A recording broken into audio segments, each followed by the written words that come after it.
From this to this. Hi, it's Andrea. Another day, another mini vlog.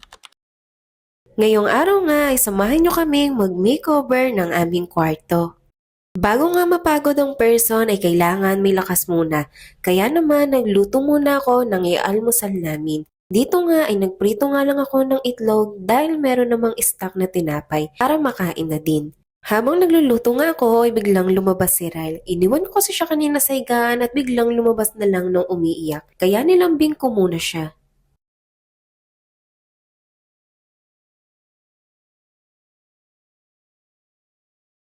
Sa mga oras nga na to ay tulog pa ang aking asawa kaya naman kami muna ni Ryle ang naunang kumain. Tara mga mi, kain muna tayo. Anyway nga, habang kumakain kami ay may humaharot sa baba namin. Siya nga pala si Chloe, bagong pamilya. Sobrang kulit nga niya at super playful. Fast forward tayo mga mi, pagtapos nga namin kumain ay sinimulan ko ng alisin at ilabas ang mga gamit dito sa kwarto. Para mamaya pag nagpintura ay hindi nga ito mapatakan ng pintura. Pagpasensyahan nyo na nga kung sobrang kalat dahil dyan ko nga tinatago yung mga chismis namin. Una ko nga tinanggal dyan mga mi ay yung mga litrato namin at sinunod ko na rin yung mga wallpaper. Sa wallpaper nga pala mga mi, sobrang nahirapan akong tanggalin to dahil to the point na dumidikit na yung mismong pintura dun sa pinaka-wallpaper.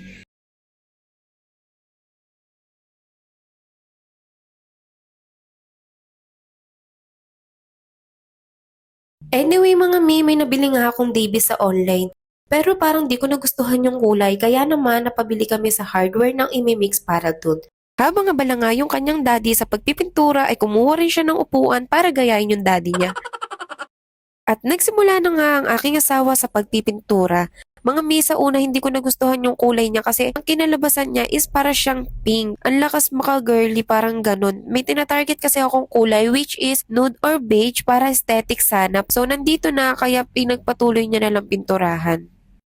Habang abala nga ang aking asawa sa pagpipintura, ako naman abala din sa pagtatanggal ng mga sobrang wallpaper na natira. Fast forward tayo mga mi, ito na nga yung kinalabasan ng room makeover namin.